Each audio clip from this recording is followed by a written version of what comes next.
I'm going to be doing joys and concerns, so Okay, as soon as somebody puts one in, it just shows up. it just shows up here. Yeah, here's this, keep it on summary And Okay. then where does it show up at? and responses here. Oh, so I So- have to hit on responses? No, or- it's oh. on responses. It says there's 3. So it's just going to show up here. Yeah, and here it says concerns, so here's the Okay. concerns, and right there are the joys, and as people put them in, Okay. they come in. Okay. That'll work. And I can leave it here, or put it up here, or Why don't just you, put it in the corner. in like that corner? How Yeah, about that? there we go. And it's not going to do anything if I have the pages up here. You're welcome. Cool. Done.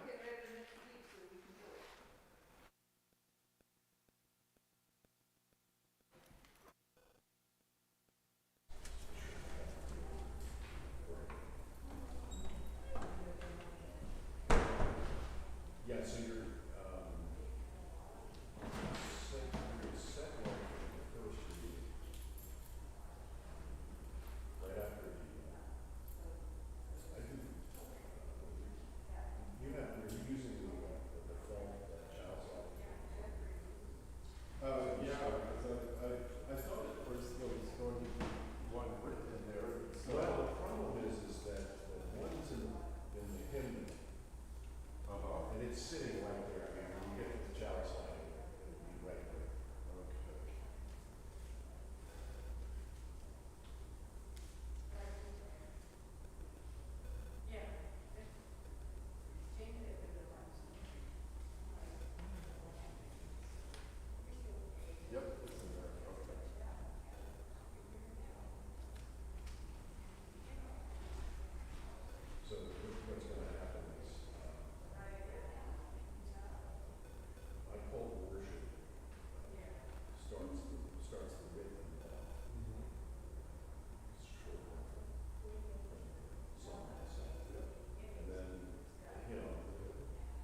Good morning. Hello, and welcome to our series of lay-led summer services at First Unitarian Church of St. Louis. My name is Michael Hunter, he, him, and I'm a member of the worship committee. It takes a village to prepare worship services, and that's especially true during the summer when the worship committee and other church members work together to bring you diverse and thought-provoking Sunday morning experiences. Our minister, the Reverend Kim Mason, will be back in the pulpit starting in August. We're glad and grateful that you could join us this beautiful summer morning. And we send out an extra special welcome to any visitors or newcomers. If you're new, please share your contact information on the newcomer form in the lobby or in the live stream description so that we can stay in touch. We're also delighted to welcome any families with children. You can connect with our Director of Religious Education, Danielle Kozimchek, here at church, or if you're online, by clicking on the link in the description. If you're attending online, you can connect with each other in the chat, and don't forget that we are continuing virtual coffee hour on Zoom following the service at 11:15 a.m. The link can be found in your weekly e-news. Just a reminder, you can send your joys and concerns at any time via the link available in your order of service or the live stream description and the e-news. There are also QR codes in your pew that will take you to your smartphone right to the form. Today, we welcome Dwight Homer once again to our pulpit. Dwight is a longtime member of the church and a member of the worship committee.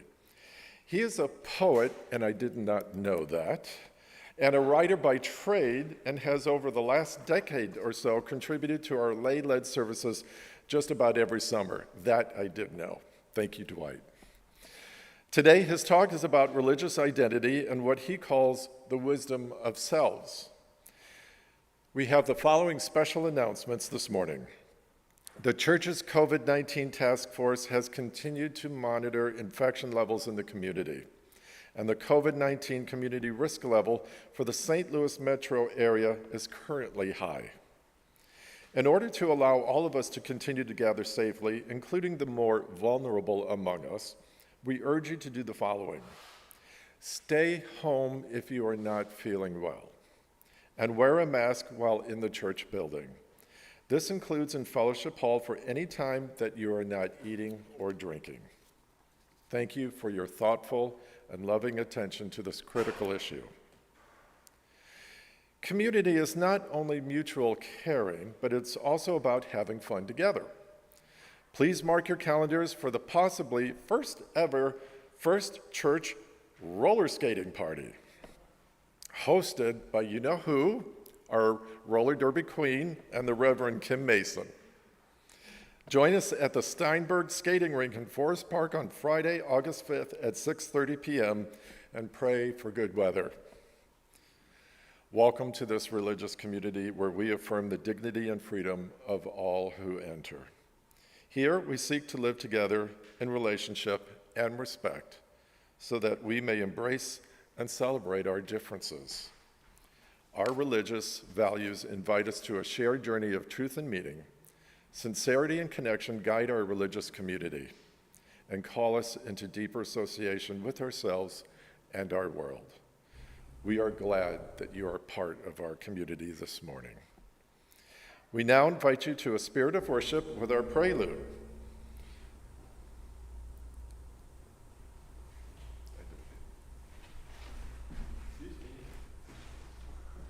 Sorry about that.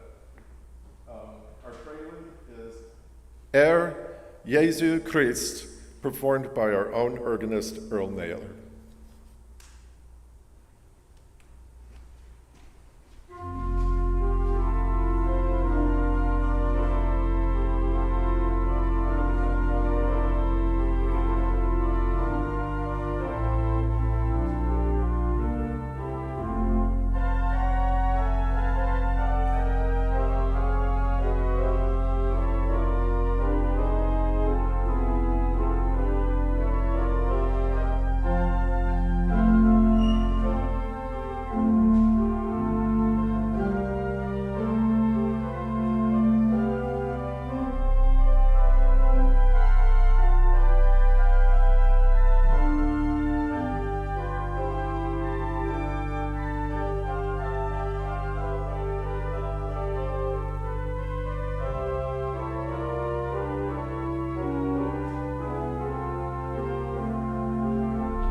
morning.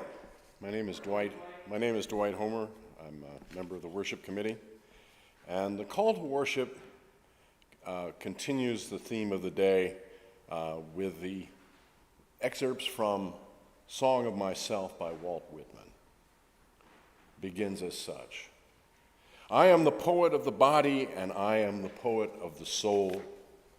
The pleasures of heaven are with me, and the pains of hell are with me. The first I graft and increase upon myself. The latter I translate to a new tongue. Smile, O voluptuous, cool-breathed earth, earth of the slumbering and liquid trees.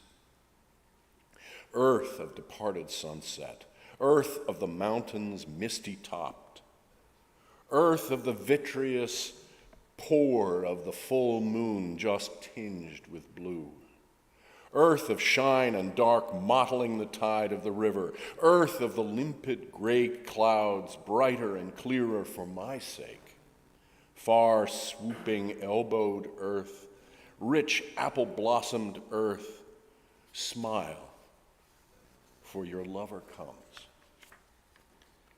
Now please rise as you are willing and able and join in singing our first hymn, For as long as I have breath.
May we be reminded of our highest aspirations and inspired to bring gifts to the altar of humanity. May we know once again that we are not isolated beings, but connected in mystery and miracle to the universe, to this community, and to each other.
Now is the time in our service when we connect as a community by sharing our joys and concerns.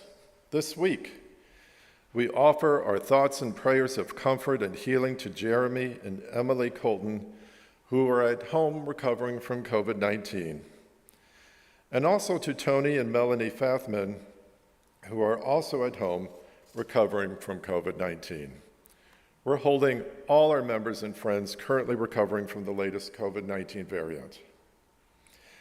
I invite you to share any sorrows or concerns you're holding at the link found in your order of service or in the live stream chat. We'll pause in silence as your messages wing their way magically to my screen.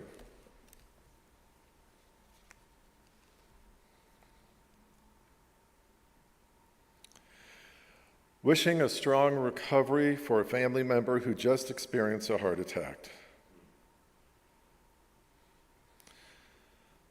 Concerns for the turning of religious freedom on its head.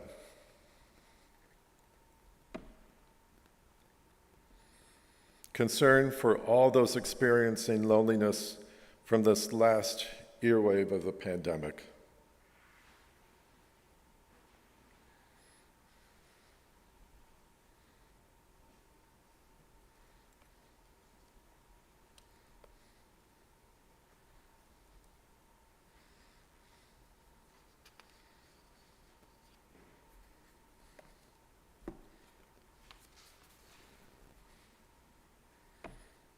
We hold these sorrows, spoken and unspoken, with tenderness and compassion.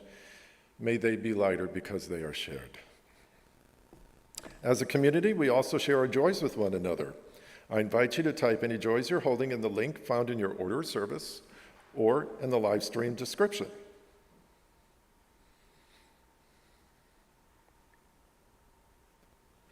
Joy for the lifting of spirits as my family passes through the stages of mourning and for moving forward.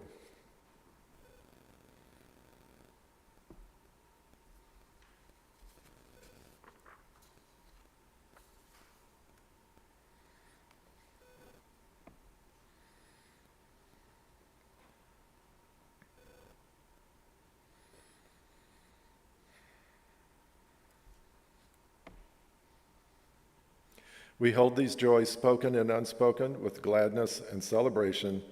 May they be magnified because they are shared.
With all these joys and concerns remaining in our hearts and minds, I invite you into a spirit of prayer and mindful attention.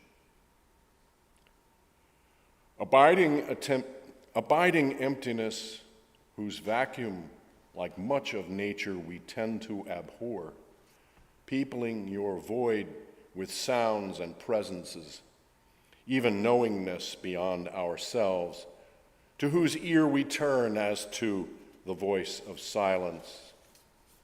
Allow us this morning the grace of attention, of waiting and being able to wait for other voices to bring us wisdom. Enable our gratitude for the air and light that support us.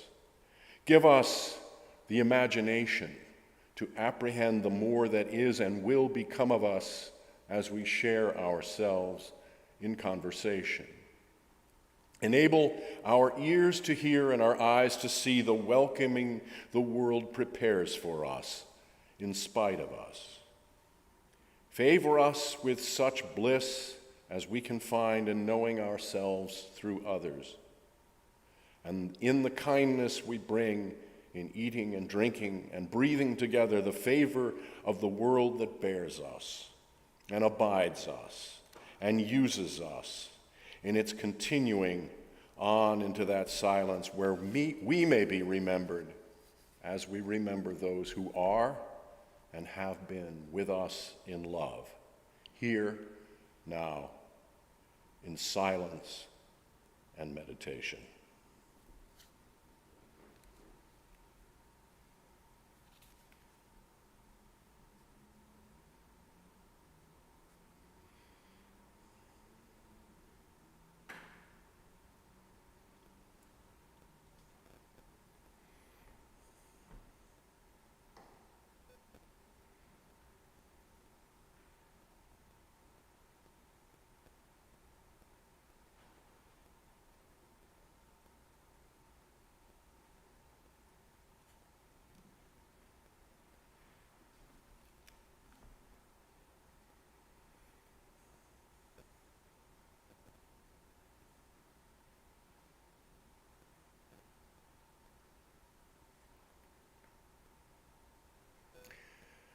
As we prepare to offer our gifts, let us find inspiration in our mission statement. First Unitarian Church of St. Louis strives to be a welcoming congregation, inspiring lives of loving kindness and integrity by nurturing spirituality, building community, and advancing justice. Please answer the call with your generous, life-sustaining gifts.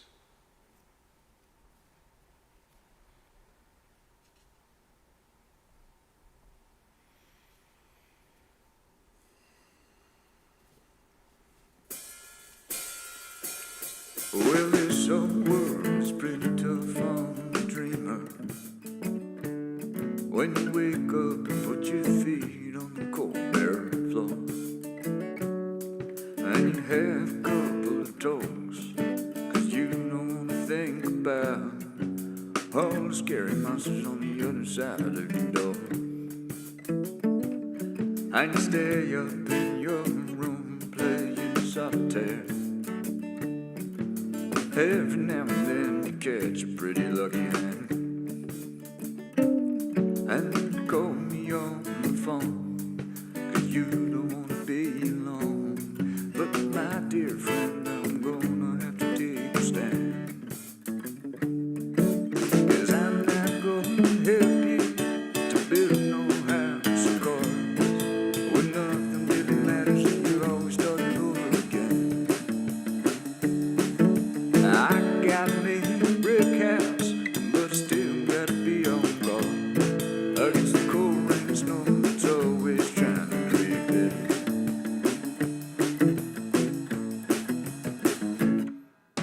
Well, you know I'd really like to help you. You wanna grab a cup of coffee, you know I'm buying.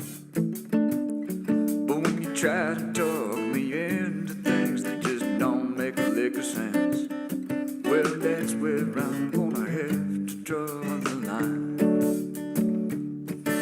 I'm not gonna help you to build no house of cards when nothing really matters and you're always starting over again. I got me a brick house, but I still gotta be on guard against the cold rain and snow that's always trying to get in.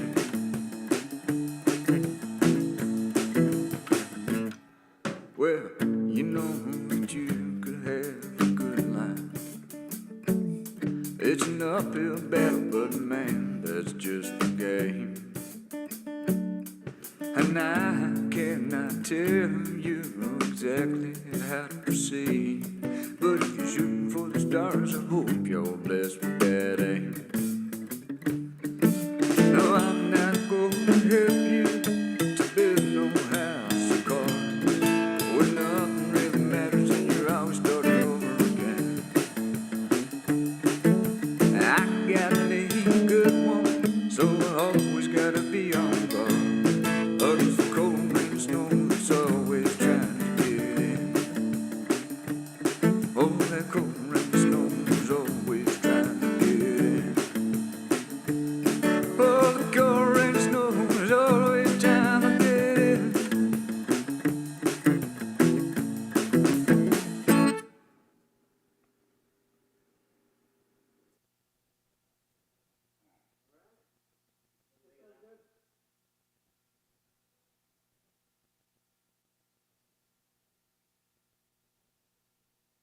eat a whole lot of bacon before you have to be worship assistant.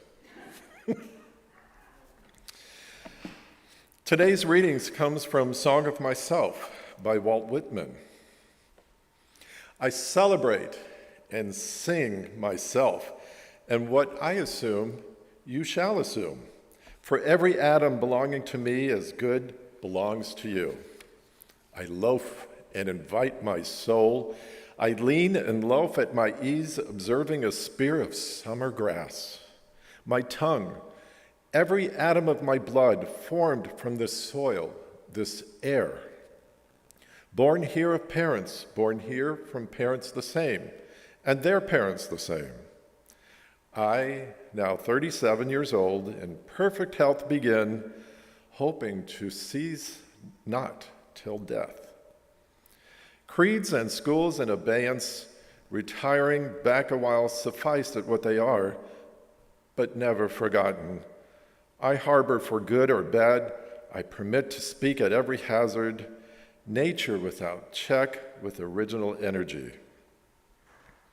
I am of old and young, of the foolish as much as the wise, regardless of others, ever regardful of others, maternal as well as paternal, a child as well as a man, stuffed with the stuff that is coarse and stuffed with the stuff that is fine. One of the nation of many nations, the smallest the same, and the largest the same. A learner with the simplest, a teacher of thoughtfulness, a novice beginning yet experient of myriads of seasons of every hue, and caste am I of every rank and religion. A farmer, mechanic, artist, gentleman, sailor, Quaker, prisoner, fancy man, rowdy, lawyer, physician, priest. I resist anything better than my own diversity. Breathe the air, but leave plenty after me, and am not stuck up and am in my place.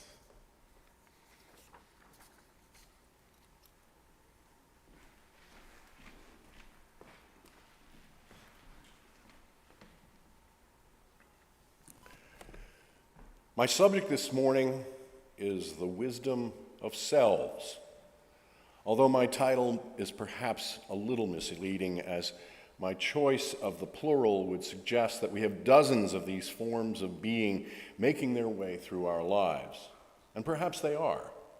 For I've chosen plural selves because my concern is sources of identity, which raise questions that everyone asks sooner or later, and that different traditions have come up with very different answers for. Christians, and in many different ways, Jews and Muslims, hold that each of us possesses an eternal identity, a soul in some way fashioned in the image of God, whatever that means. Souls are us, the Abrahamic faiths all hold in one way or another. Buddhists, by contrast, believe that all self-consciousness is illusion, that each person shares a portion of the absolute that happens to possess a form of reflexive consciousness. For the enlightened Buddhist, there is no need for an immutable self. What could it possibly mean to say that my own sense of self is an illusion? And yet it has become clearer to me as I think about my life that in some fundamental way, self, at least as a singular, immutable entity, is just not very accurate. No question, I'm not yet ready to embrace the idea of a Buddhist no-self dwelling within my personhood.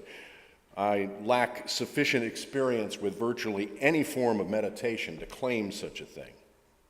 But it may be perfectly appropriate to speak, in my own case, as a kind of ensemble of selves. That is, as a set of personages, some better put together than others, who may be capable of a mirroring totality that can get me by in life through a kind of triangulation.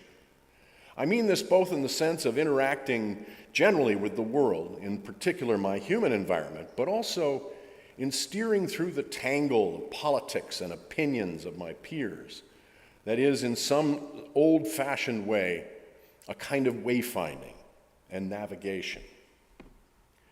Whitman's Song of Myself serves as a touchstone for a question that's puzzled me most of my life. In his poem, Whitman enlarges his own curious, rather bohemian brand of transcendentalism, traveling the cosmos of his America, and over the course of its many variations with a voice that for its time managed to inhabit a multiplicity of imaginable 19th century scenarios.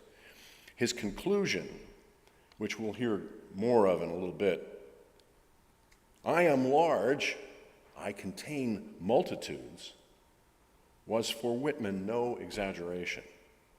His very American experience was decidedly larger than life, and his unique conception of his selfhood proved to be a habitation of the imagination as large and even as planetary as can be imagined. Defining self as a form of singularity is one of those problems that drives some people crazy and has puzzled theologians and philosophers and more recently cognitive researchers for millennia, because there remains no satisfactory answer, or at least no good, easy one. Instead, we get something very like the multitude Whitman speaks of in his poem. For my purposes this morning, I will try to push past cliches and address the nature of self, and whether, as a Unitarian, I can speak of the ways in which self may be the illusion that the Buddhists speak about.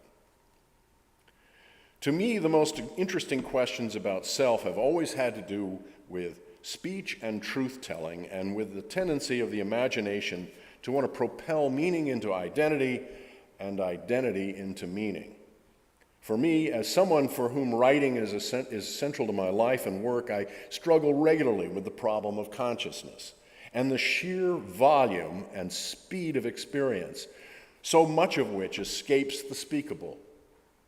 Utterance, after all, is about selection, and writing, even more than speech, is about selecting the right words, those that are clearest and closest to our intentions. So much about the process of communicating in general is that it involves sampling the flow of thought to properly map what it is we're actually trying to say. For small children, learning to speak is very much about learning to be. And then, as we grow into a more clear notion of ourselves, we connect and communicate those things that demark our place in the world, the who we are and what we need. In this way, we enable others to understand what we want and feel, what we see and need, and even what we suffer. Consequently, we are what we say we are, and often, at least for those of us who live on our words, we don't always know what that is until we are able to tell ourselves properly and relate the story that needs to be told. For in important ways, if always only in part, telling the tale is often what ultimately shapes its truth. Identity is directly related to the stories we tell about ourselves. And if, as Whitman tells us, each of us contains a multitude, depending on context and the company we keep, they hinge on the threads of conversation, the talk that flows in company. Hence, to some extent, we become different persons in accordance to that essentially social context, even if what we frame for ourselves aims to be different from that assembly or not. And this is where some of the greatest mysteries of identity actually live and act themselves out. Consider, for example, gender identity, and especially situations in which individuals experience a deep ambiguity with respect to the he or she or they of sexual identity and gender. We know of people in our community who would contend with this conundrum by adopting the plural they pronoun in reference to themselves and those who share their non-binary mindset, all of which suggests ample opportunity for dialogue and investigation into the deeper meanings of these categories of being. We should say at this point that doubt is a powerful force, and for spiritual purposes, a very useful tool for arresting ambiguity and taking stock of the many circumstances whose implications create a host of new spaces for investigation. Questioning authority isn't just a cliche. To be authoritative requires some form of affirmation of our perceptions. Doubt provides a fulcrum for questioning the accounts we render or receive in describing our states of affairs. Ideas of gender, for example, consider a broad range of alternatives affecting the decorum of our attitude toward a given self-presentation. As a consequence, we have an opportunity to step back and check our preconceptions of the normative and customary. Indeed, such a stepping back gives us a chance to review the range of options that actually show themselves in the contexts of so-called real-world experience. In this sense, reality becomes deeply personal. People come away from almost any given event or experience with radically different interpretations of what appears to have transpired. Consider, for example, the implications of the 2020 election and Donald Trump's spurious insistence that it was stolen from him. I won't pursue the conclusions that a significant minority of Americans have drawn, that of agreement with Trump's declarations of having actually won. The evidence and the courts in this case have spoken definitively to the opposite. But what does stand out is that alternative versions of what we call truth appear to exist, in spite of what can be seen in the January 6th videos recording the resulting insurrection. Doubt only enters in when minds, for whatever reason, can't abide what the evidence clearly tells them. Then again, doubt can sometimes seem to disappear into alternative facts. Elsewhere in life, doubt serves the questioner as a tool for review and reconsideration of every kind of circumstance. Doubts about Christian doctrine brought many of us to Unitarianism. Doubts about so-called standard forms of gender presentation lead to questions about the nature of sexual identity and who I am in such context, and where and how do I fit or don't with respect to those standards. Thus, identity is in an important respect is about presentation and manners, though in no sense brought to you by Emily Post. Doubts about identity hinge on truth-telling, but they also rely on tactfulness in the framing of what we say and do for ourselves and for others, and ultimately in how we treat our neighbors.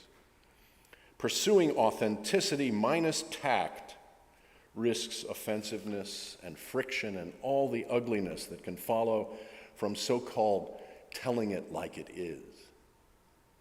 My sense of the nature of identity has evolved in recent years.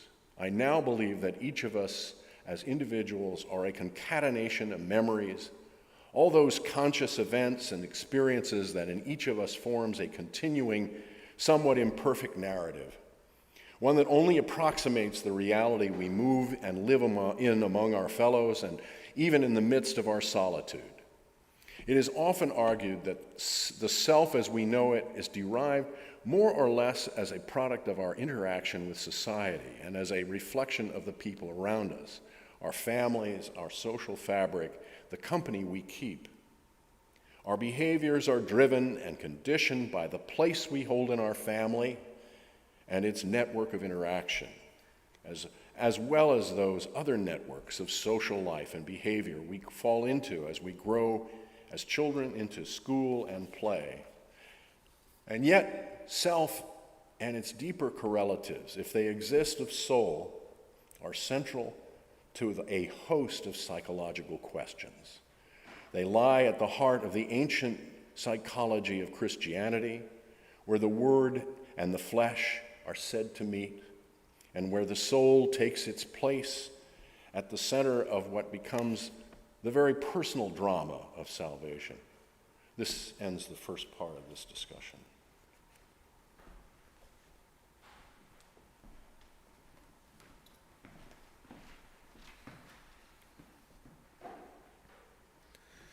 The second reading is also from the Song of Myself by Walt Whitman.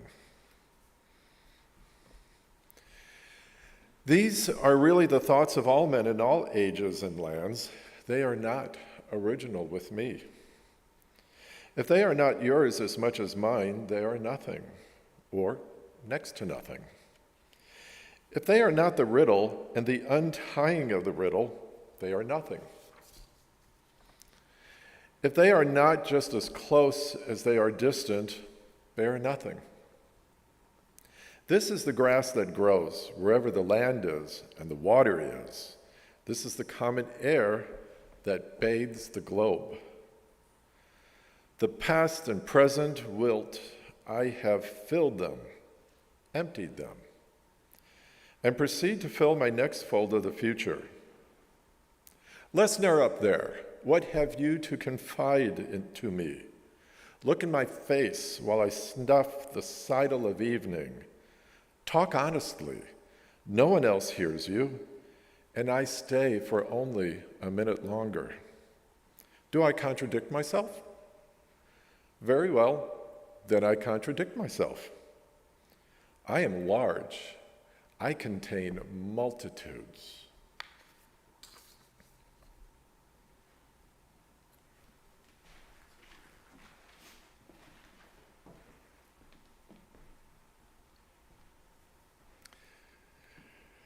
It's a kind of truism that the experience most of us have of self is the common daily, more or less indivisible experience that most of us have of our conscious lives.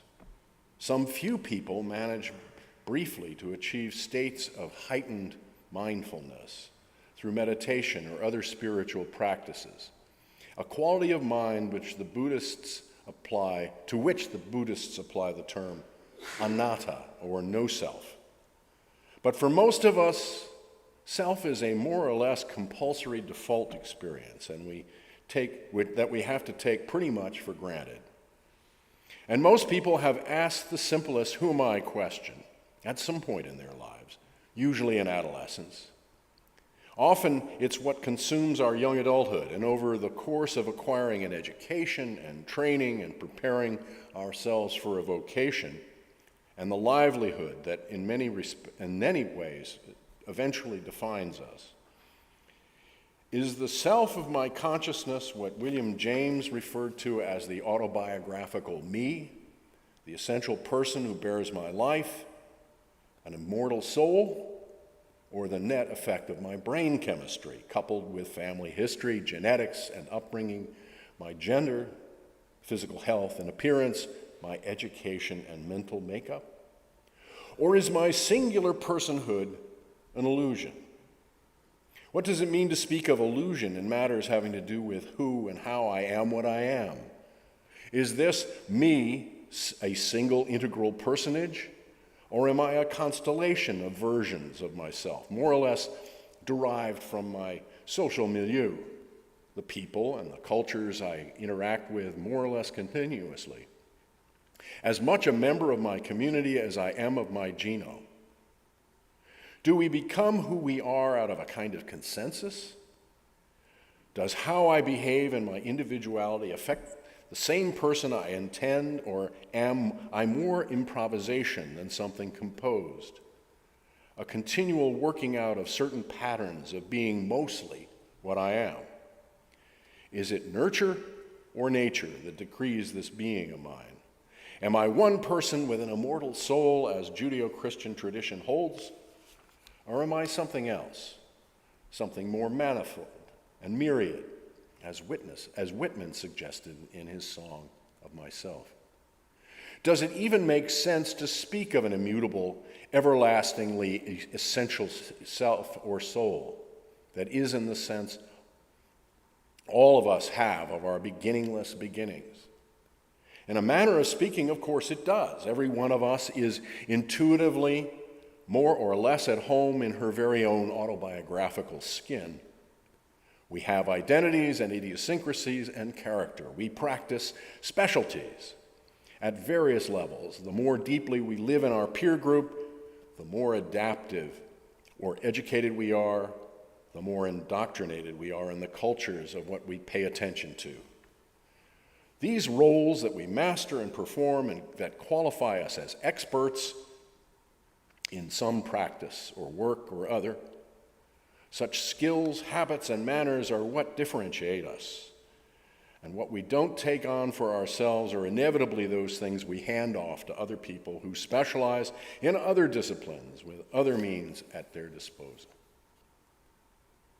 I should say at this point that the difference between writing and speech isn't to be ignored either.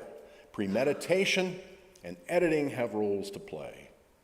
But even here, our utterance picks up unconscious freight and sooner or later carries our emotional water for us, though we may shroud our intentions in style or in the play of our ideas.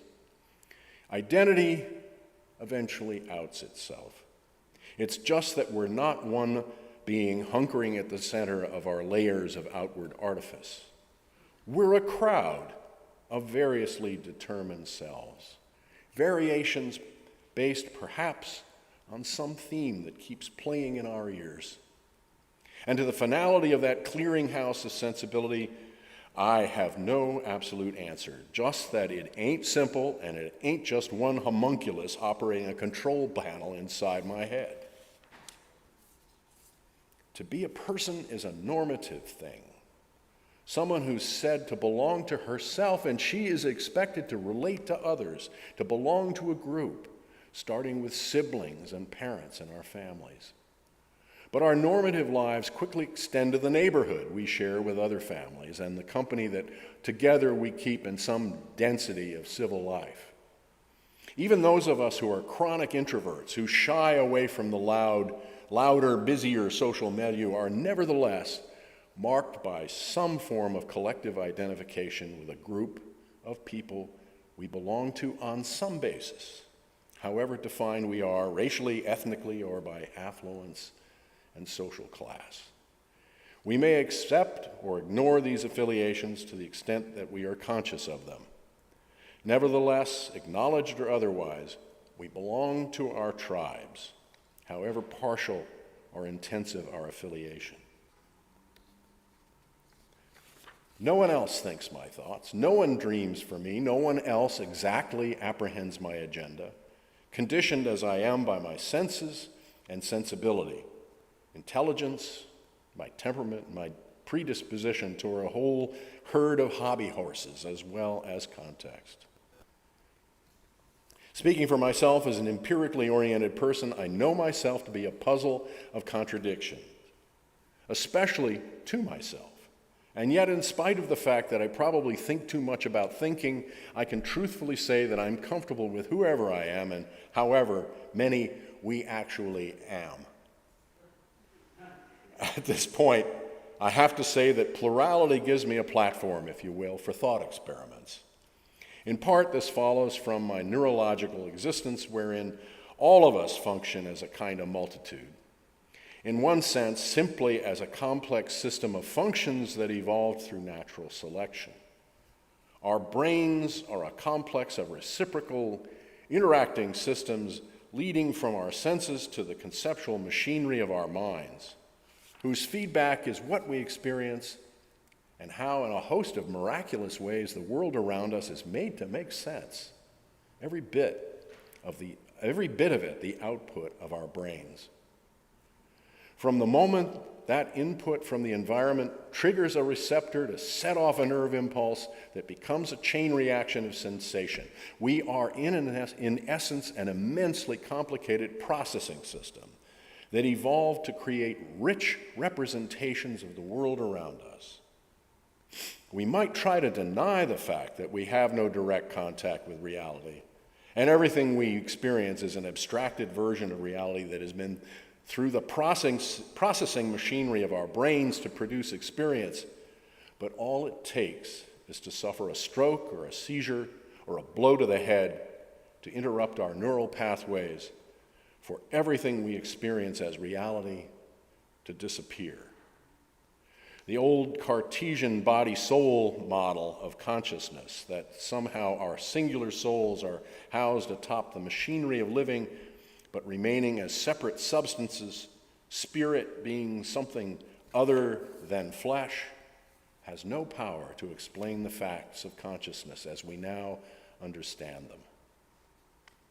And here I think it's useful to draw the distinction used by William James, wherein he distinguishes the I of the conscious self from the me of personal identity.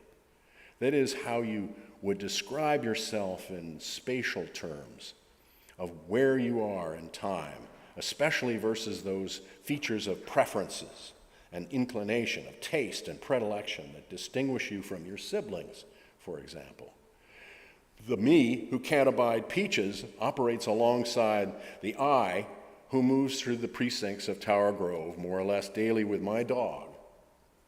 In other words, there's an I who is constantly aware of the me, and the me, which is at least one of the stories about whom I happen to be now. Both, I think, are stories, constructs, narratives, in the sense that they have to be. Stories being of necessity a reduction and summarizing of experience into speakable bits of what I'm about, and what I more or less automatically build into a frame that at least resembles some kind of sequential or causal coherence. So is the narrative of myself an illusion? The writer and the compulsive storyteller in me would at least at first say, no way. We all fashion narratives of ourselves and continually construct and revise and relate the threads of our stories to one another. And yet, the poet and the fabulist in me knows how little of what I find myself fashioning is entirely accurate and unembellished, nor can it be anything other. And this is because no one can relate minute by minute any kind of accurate detail the actual content of consciousness. We choose to tell selections of where and how we've been in the world. We have to. Otherwise, we'd have to live twice. Once to experience the substance of the narrative, and a second time to get it told. And who, I ask, has time for that? In Gulliver's Travels, Jonathan Swift challenged the idea advanced by his Enlightenment contemporaries that truth, especially truth about human nature, is best understood as a matter of more or less simple factual claims.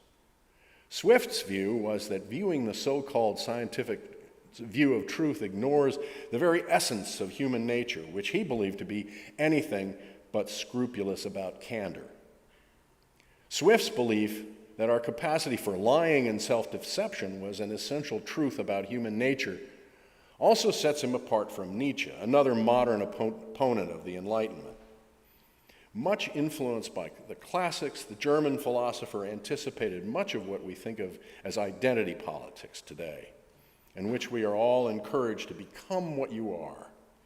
In Nietzsche's existentialist understanding, the phrase means that you should drop the illusion of an ideal you, along with any moral overlay it implies, and simply identify fully with who you really feel yourself to be. Become what you are meant for him, become what you happen to be, not what you think you should be. That is, amor fati, love your fate. Meanwhile, the principal Greeks, those guys, Plato and Aristotle, they held that every human being is endowed with a telos, a purpose or trajectory that every person's life is destined to follow. This path is our purpose for living, and its destination our true self. In the Greek way of thinking, the best life is spent trying to understand what that best self actually is, and to seek to become that thing. For an essentialist, becoming what you are means becoming who you truly are, and stop being sidetracked by insufficiently serious drives of one's own lower being. Self in this sense is a higher calling, and more than simply being somebody spelled with a capital S. The imperative to know thyself meant understanding and being true in some absolute sense, to the noblest form of yourself that you can find. Although they are in a strict sense opposed to one another, essentialists and existentialists share one crucial insight into the human condition. Whether self or selves, we are who we are. And in some truer sense, we're not what we are. Indeed, we must choose between identifying with different versions of ourselves. It means shaping ourselves in accordance to our best, most fully authentic self-understanding. To identify with the wrong lesser self in the Greek view was to allow our lives to slide into something ignoble and false, incapable of fulfilling our telos, our rightful and truest destination, our noblest fate. Of course, we know so much more now in our modern condition, where whether we are humanists or theists, Unitarians or Episcopalians, self is something much more fluid, a kind of endlessly changing, hopefully developing nexus of identity. And even if somehow we orient rightly and find our own most correct and authentic identification, this doesn't guarantee that we'll accomplish full genuineness, because we are always in the process of becoming fully ourselves, and thus are always in some important way not yet who we really are. Since Nietzsche, the choice of which version of ourselves we identify with has been largely understood as a choice between authenticity and posing toward ourselves as much as to our companions. Much more than ever before, moral authority involves the idea of authenticity, a sometimes difficult honesty about being ourselves, gay or straight, for example, or male or female, or in transition toward being somewhere promising between these poles of identity. Of course, just about any philosophical idea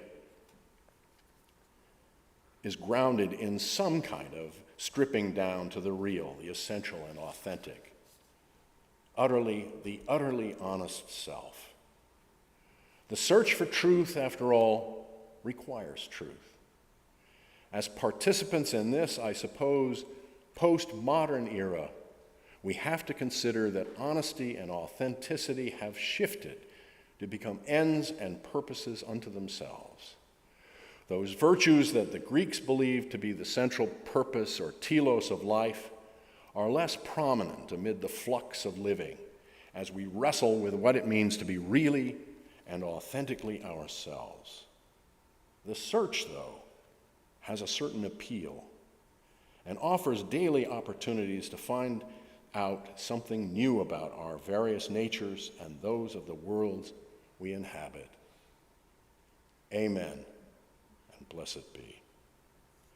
Now please rise as you're able to join in our closing hymn, number 40, Morning Hangs a Signal.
The search, whether it's the answer or not, I cannot say.